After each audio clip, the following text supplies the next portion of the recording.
Proudmasculine 100 push-ups, 100-day daily live check-in for January 24th.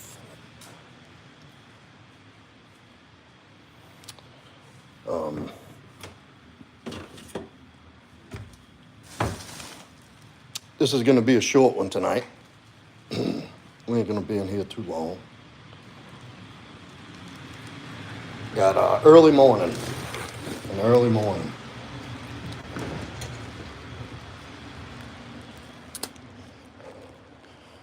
Whew, it is cold outside.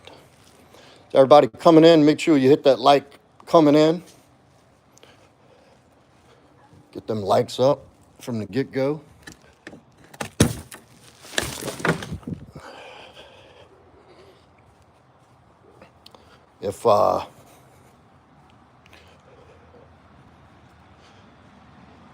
If you'd like to join the challenge, the 100 push-ups, 100-day challenge, the link is in the description. Join the group.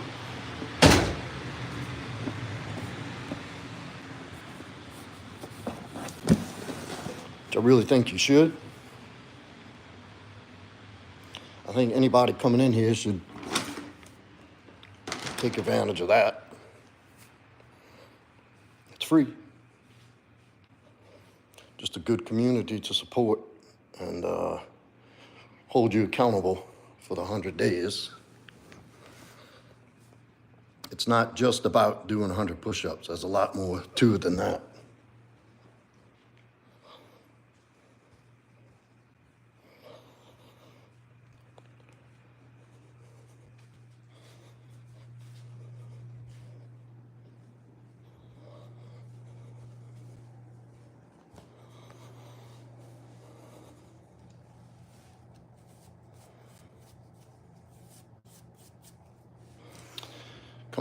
Come on in. Wait till a few more people to get in here. We're kind of frozen here. Well, were you having this whole thing with the chat again? Does anybody see a chat? If you're in here and you see a chat, can you put something? Because I don't see anything. The same thing happened last night. I'm wondering if that's happening again.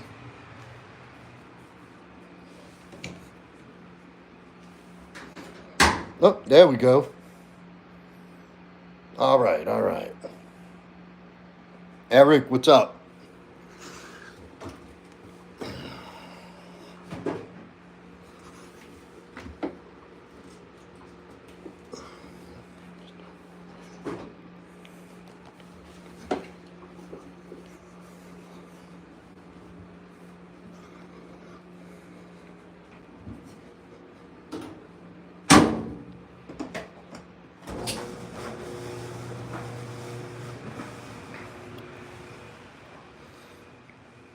What's up?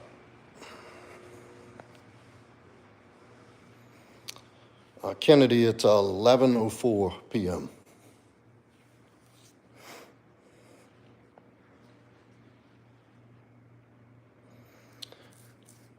More Eric, eating that junk food. Better lay off that shit.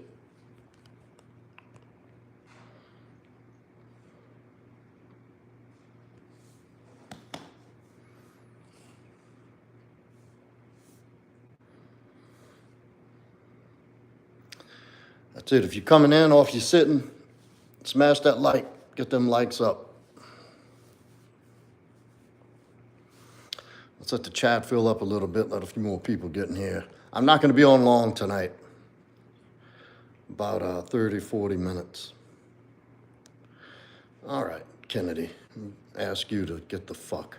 Whoops, I shouldn't have said that so early.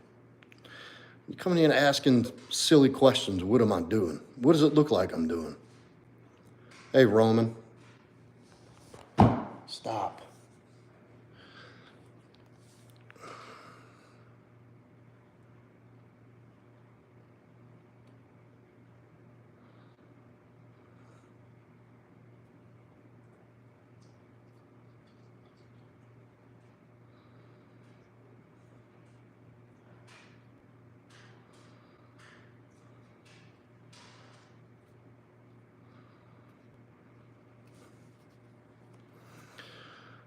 let's go. I'm wondering if I know I started a little later than usual, but I'm wondering if my notifications are getting out there. Because typically by now, 5 minutes in, we have a full chat. Happy birthday, dog.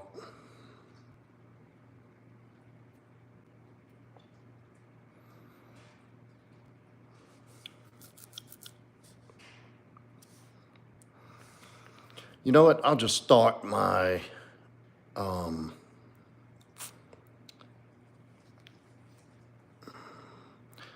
let's talk about something that seems to be floating around me right now with people, clients I work with, friends, about relationships. And yeah, Eric, sometimes, I don't know, it's on and off. I don't know how this shit works, but I know YouTube has kind of held me up ever since I had that night. I don't know what has happened. Anyway, look, everybody, Eric, my mod's gonna be in the chat. So I'm just gonna talk a little bit. So I'm gonna pause the chat right here so I don't get distracted and look down. If you have a question, just leave it. I'll get to it as I scroll the chat. If you have a pressing question, throw it in the super chat, or if you just want to donate to the channel, it'll be much appreciated. If not, you could definitely hit that like though. But I will be going down the chat in the order that it comes in. But I'm gonna say a few words first about just some things that happen to be, and you know, anything that I talk about, anything that I wind up breaking down in these live streams is stuff that I deal with day to day, or something that's just on my mind in the forefront. And,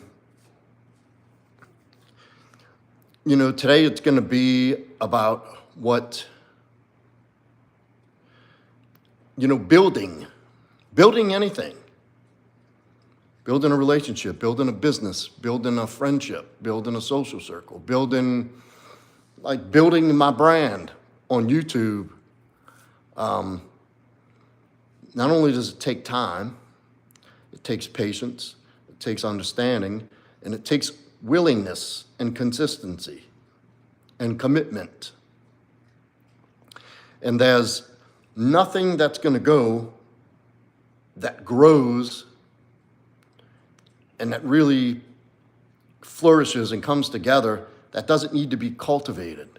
And there's never any time where it's going to be like an ascent where it's like a straight line, where everything's just going to go just fine, where things are going to be great all the time. That's just not the way it is. And the people who are successful, who stick things out, who really do well with the business and have the amazing relationships and who are able to build a successful business, or the people that you don't even necessarily have to understand that that's how it's going to go. But you do have to know that this stuff needs to be worked through in order to reach the other end. And in particular with relationships, I'll speak about that, is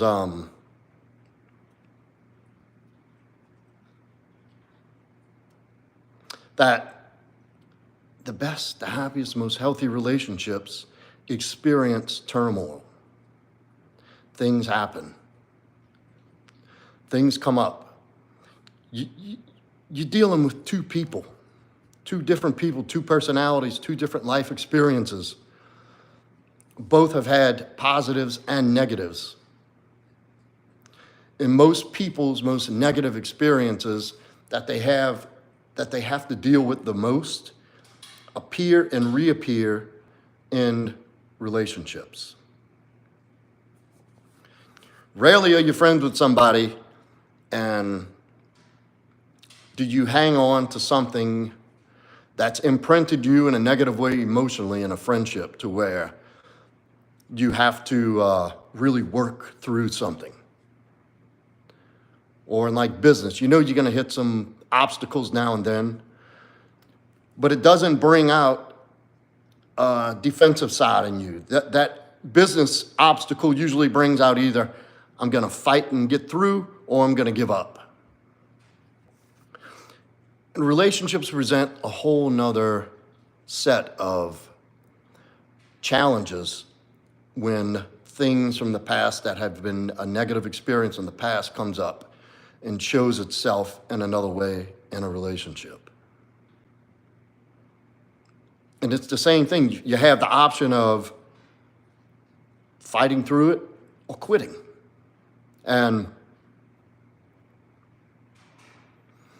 But there's a different nuance to it, because it could be things that are that seem, innocuous and of no real significance or importance that you see. And that, whereas the other person is experiencing it on a much deeper level where they're affected.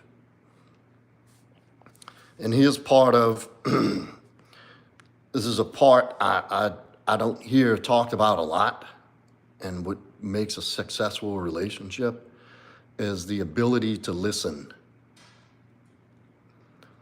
The ability to empathetically listen and really try to put yourself in the other person's shoes.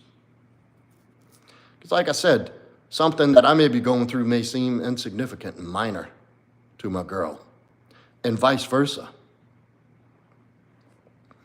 And where, ultimately it probably is, but it may not seem like that in the moment.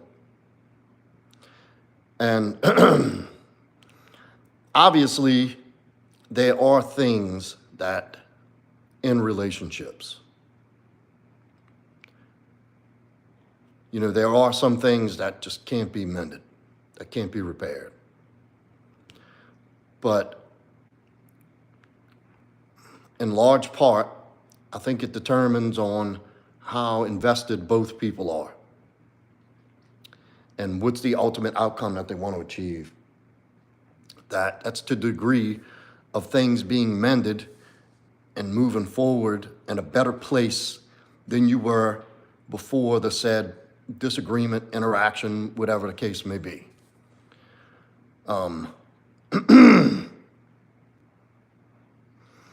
And a lot of it is, and look, I'm guilty of this. I'm guilty of this. When it's time for me to be listening and empathetic, I'm listening to try to defend myself. Not intentionally. And when it comes to my awareness, like, you're not listening to understand, you're listening to trump the other idea that's being thrown at you. You're not genuinely listening and try to understand or put yourself in that person's shoes. I'm guilty of it. And I think it's safe to say everybody is. Especially when it's something as delicate and intimate as a relationship. When that person's saying something unfavorably, like a lack of trust or your intentions being something bad or something negative, that there's a jerk response to, like, whoa, wait a minute, I got to defend myself. Wait a minute, that's not true. And you begin trying to disprove the other point, which I don't think that's, it's the wrong way to go for the moment. In the moment, when you've really hit something that's becoming a challenge, the most effective thing a person can do in that situation, and I think more so for men than women, is listen. Empathetic listening. Like really trying to hear what they're trying to say. Really try to put yourself in that position. And what are they really trying to communicate? What are they missing? Ultimately, I think anything that causes upheaval in a relationship, you can boil it down to fear. Now, what that fear looks like, could it be a lack of trust, a certain feeling of betrayal? Could it be somebody feeling undervalued and underappreciated? And it all stems in fear. But to be able to listen and really think, okay, so when they say X, Y, and Z, what they're really trying to tell me is, I don't feel safe. I don't feel protected. I don't trust. And look, a lot of men are guilty of hearing what's being said and wanting to jump into, well, wait a minute. Let me, like, you didn't take the garbage out. Well, I took the garbage out yesterday. I forgot. What's the big deal? Da, da, da.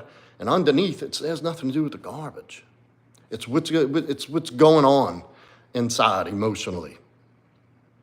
And I use the garbage thing as a reference because, you know, that's easy. But, and you know, it's difficult to keep in mind that when you're the person being addressed, when you're the focus of the discontent, that they're genuinely just trying to tell you that it's important to keep a cool head and not put yourself in the attack position. Like when that person's expressing something, I don't think they're attacking you.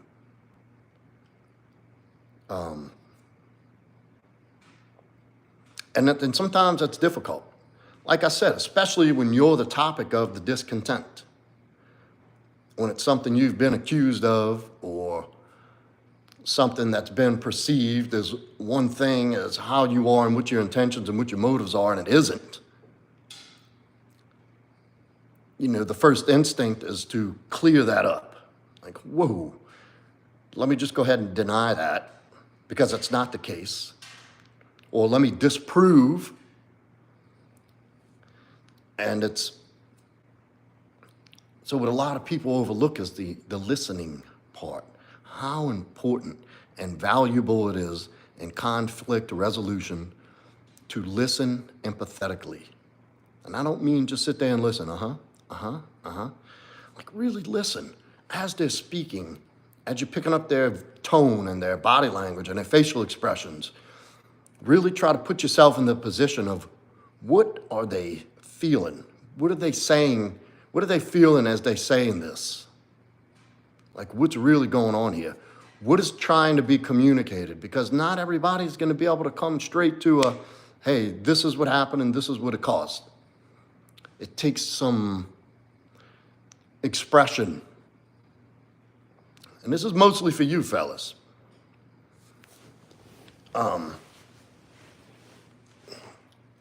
And it's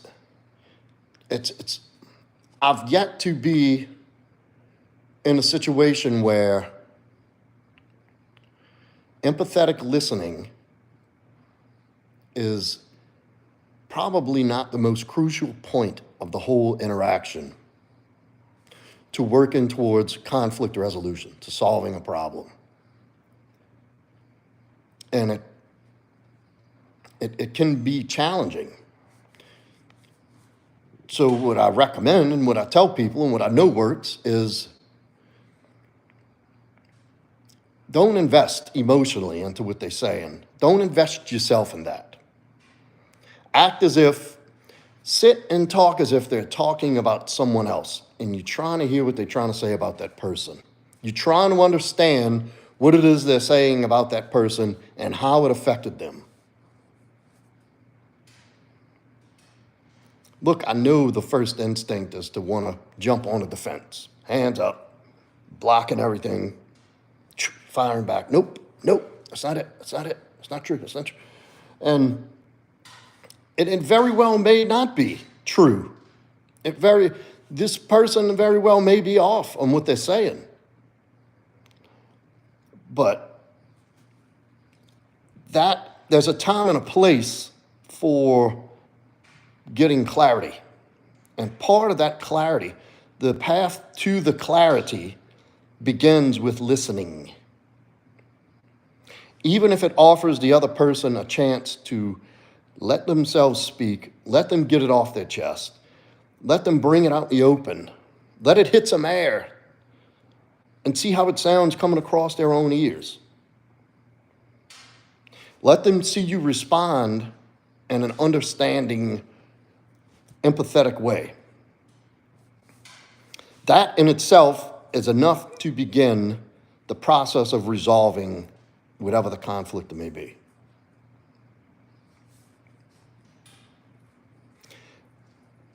And it's not always the easiest thing to do. Like I said, you want to jump into the protect mode where I got to jump on the defense here. And, I got to back this person up and change their mind. They got it all wrong. That's not it. Let me hurry up and try to change their mind. And that's not the time and the place for that. In the beginning, when they're speaking, they want to be heard. They want to be understood. They want to feel valued and validated. At least to the point where they know, okay, they're listening. They're understanding. Or at the very least, they're trying to understand. And in a healthy person who really loves you and two people who really care about each other, that'll be picked up instantly. And in a healthy relationship where you're genuinely looking for closure on the matter and you're looking for resolution, that in itself is probably going to be half of the process. Just that part, just the listening, empathetically. And look, I've done it. I still do it from time to time. When I should be listening to understand, I'm listening to prepare for my rebuttal. Instead of saying, yeah, I understand. Like, okay, what else? Come on, tell me some more. What else? What's going on? And what does this lead to? And so when this happened, this came about, and where did that come from? Instead of engaging and asking engaging questions like I really give a shit, which I really do, I'll automatically, at times, not all the time, but at times, I'll jump in to attack the argument. That never brings about a good result. And you can usually tell when you did that is if when the person's finished talking, they look even more aggravated. Or they look more misunderstood. Or they say, oh, you just don't understand. And then you're like, no, I don't understand. Why don't you make it clear? Da, da, da. Instead of just listening. It's not always the easiest thing to do. But the easiest thing isn't always the thing that works the best. That's the most effective. The easiest thing is to go back and forth. Well, in the moment, it's easy. Long term, it's not easy to just start throwing daggers from each side of the court. In the long run, the easy thing to do in the long run for the sake of resolution is the hard thing in the moment. And that's to just sit there and be open and listening. It's not easy in the moment. The easy thing in the moment is to start defending your position and trying to disprove their argument. That's the easy thing. But it's not in the long run because it doesn't solve anything. All it serves to do is put the person more on the defense, get further away from resolution, and then it puts you on the defense. So when two people enter a conflict on defense, nobody's going anywhere. Nothing's getting resolved. Matter of fact, the more likely scenario is what's going to happen is the intensity is going to build, and it's only going to stack more layers of shit on top of the conflict that's already there. And that's just more you got to undo. So it's real important. And this goes, I'm only speaking of it as relationships because that's the most prevalent thing that I've dealt with. But I mean, this goes like in business negotiations, resolving any conflict. Resolving any conflict in the beginning is the de-escalation, which usually looks like, hey, I want to understand. What's got you feeling like this? But when you ask that question, you got to be ready to sit and listen, really listen. And put the personal feelings of being attacked aside. Because most oftentimes, if you're feeling like you need to defend, anything they say to you is going to come across as an attack. And anytime you go back at them, not only going to feel misunderstood, they're going to feel like then yeah, you're just attacking each other. You got two people sitting there thinking they're trying to outdo one another and attack each other. It goes nowhere. And all it does is not only does things not get resolved, whatever the matter is drags out further, and you probably stack some other shit on top of it. And that, ladies and gentlemen, is how resentments are born. Long-term resentments start in those little moments. Those little resentments that seem so innocuous in the beginning that they seem nothing, and this little bitty tiny seed that over time grows into this forest.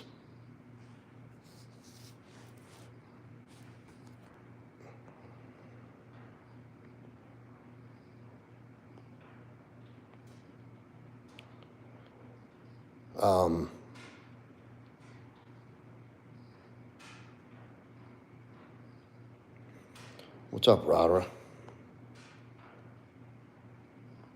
I'm going to come down into the chat here a minute, y'all. What's up, Jacob?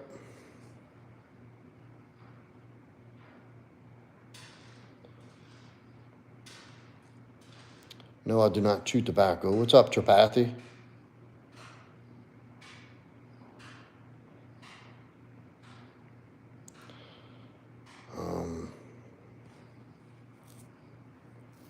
Mickey Mouse says, my Sigma meals, bro. I don't know what that is.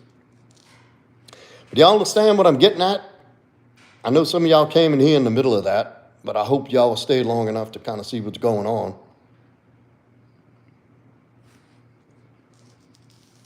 Hey, Mads, what's up?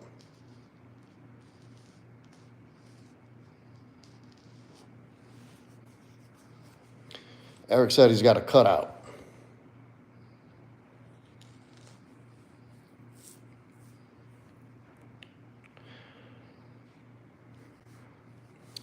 So yeah, that's one of the, can anybody identify what I said in that explanation? Like, do you see what I'm saying? Do you understand the importance of that? And have you ever been in that position to where you really should have been listening to understand and you were listening to defend? And the opposite. If you ever listen to start defend, but listen to understand and had a great outcome. What's up, Riley? What's up, Jesse?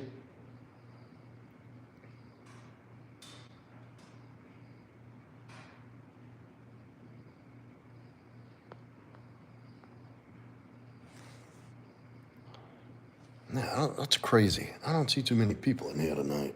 What the hell's going on?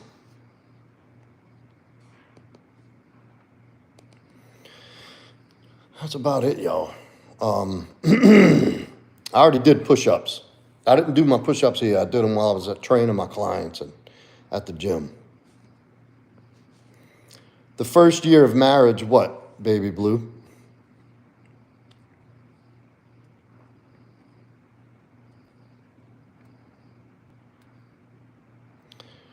What happened the first year of marriage?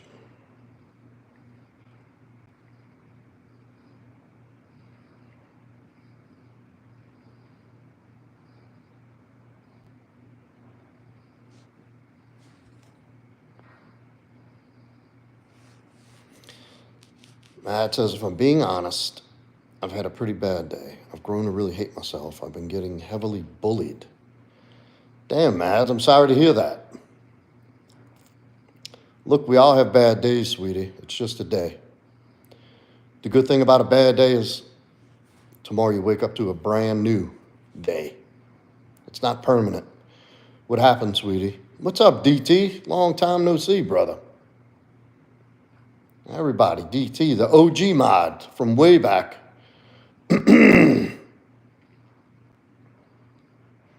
How are you getting bullied, Mads?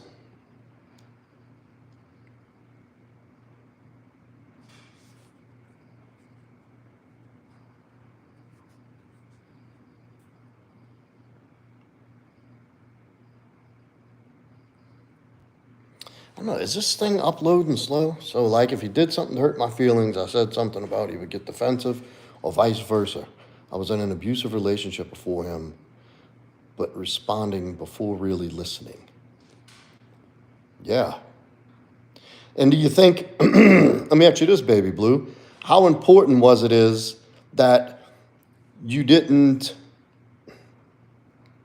bring the abusive relationship into your new relationship?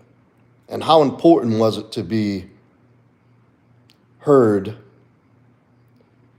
or be able to listen and put aside the personal feelings like you're being attacked, and to be able to just have a healthy, mature, loving, resolved conversation?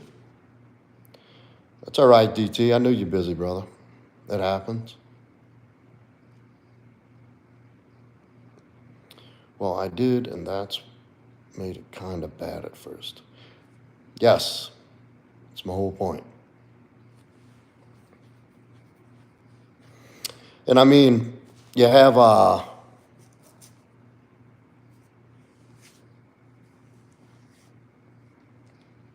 mean, you got to remember, everybody you come with, especially at my age, everybody you meet is going to have some past things. The longer life you've experienced, the more chances are that you've experienced some fucked up shit at the hands of a relationship.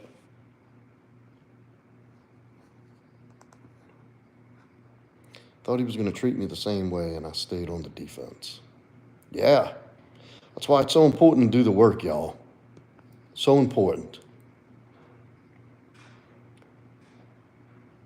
That's awesome, Blue. I'm glad you said that. Mad says there are some pretty mean girls at dance. They keep joking around saying they're happy I'm hurt. Keep trying to make me get injured even more. They try to make me trick. Jesus, what the fuck? See, I don't want to hear nothing about women's or sugar spice and everything nice. Y'all evil. Mads, don't let them see you sweat, baby. Don't let them see you sweat. You come here and talk about it, or go home and don't internalize that, sweetie. Don't internalize what those nasty people are doing. You know why? When people, and I'm going to tell you exactly what it is. You ready? You have some pretty mean girls who are glad you're sidelined because they're threatened by you in some kind of way. It's a relief that you're not in there mixing it up with them. So now they have an opportunity to look good. And they're going to take that opportunity at your expense while you're down and injured to try to lift themselves up, because they can't do it when you're healthy and on your 2 feet. Remember why they're doing it. Because you're the shit. And understand that. Don't internalize what these people are trying to do to your self-esteem. Don't internalize that, sweetie. That has nothing to do with you. That's shit people to their core. And that's not the last time you're going to experience that in life, sweetie. I hate to tell you. You're going to run into that again. That's why it's so important that you develop a healthy image, a healthy self-image. When your shit can't be broken. And have a very clear understanding that when people behave like that, it's because they're dissatisfied with themselves because they see something they wish they had that you have. And the only way to get that, to make themselves feel a little bit better, is trying to find you at a time when you're weak and out. And take advantage of that time to make themselves feel good. That's what it is. Christian, I'm 48.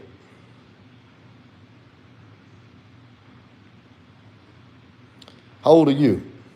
What does that matter? Oh, I hate bullies. That's bullies. Same girls also say my real dad's dad. I have to believe in my sky daddy. Holy shit. Man, I would beat that ass. I can't say that. Don't say that. Don't do that.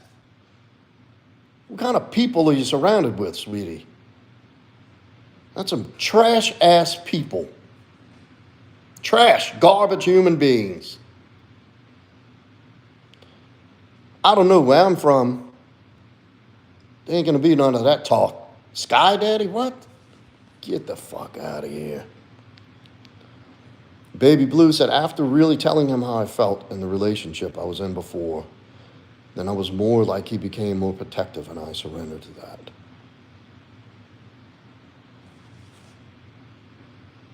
Unfortunately, it definitely won't be the last time. It's true. Unfortunately, he's definitely speaking the truth. Here, hope you really listening to him. One good punch, I would make sure it would take 10 people to pull me off of you. And I wouldn't stop till I come out of breath. Well, I just couldn't pick my arms up. But don't do that. Disclaimer, any legal team and advice, and I do not condone that, Mads.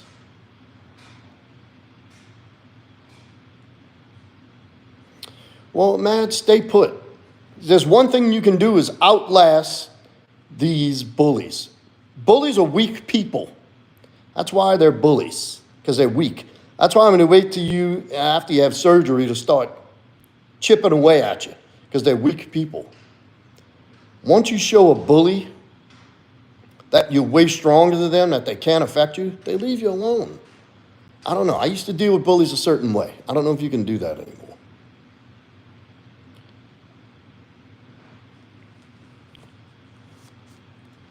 But if it comes from my brother, well, I know it's such a cliche answer, but ignore them and be the better person. If they touch you first, then I say self-defense. Yeah, if they touch you while you're on crutches, that's it. Unleash. Don't stop till the crutch is broken. But don't do that. Do not do that. No, sweetie, you got to go. All I can tell you is get it off your chest and hold your head up. Keep your head up. Keep your chin up. Eyes front. Those kind of people don't last. I'm telling you the truth. They don't last.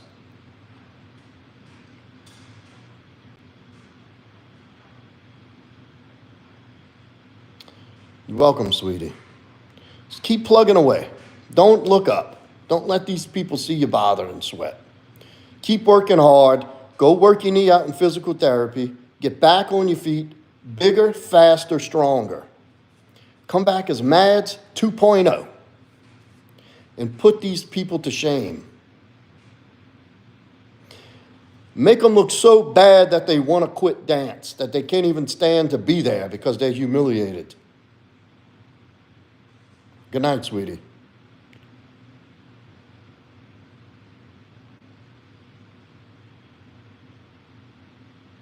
That's right. Good girl. Do that.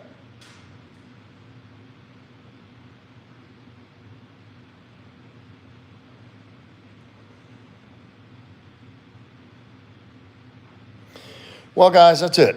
I did my push-ups already. I think I'm going to turn it in for the night. Call it a night. Thank you, everybody, for coming in. Hope everybody's doing well. Have a great night. If you have not yet, like and subscribe. Hit that notification bell. If you want to schedule me for one-on-one or to help you with something that I happen to talk about tonight that's affecting you, my links are in the description to schedule an appointment. And thank y'all all. We'll see. Okay, hold on. Where's Fancy? Fancy! I wonder where she's at tonight. Fancy!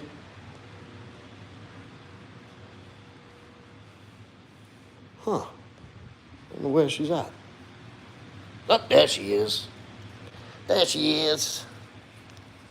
What are you doing, baby? Huh? What? People want to tell you hi. People want to tell you hi. Be still. There she is, Fancy. Don't let me down. Fancy says good night all. All right, everybody. I will see y'all tomorrow night.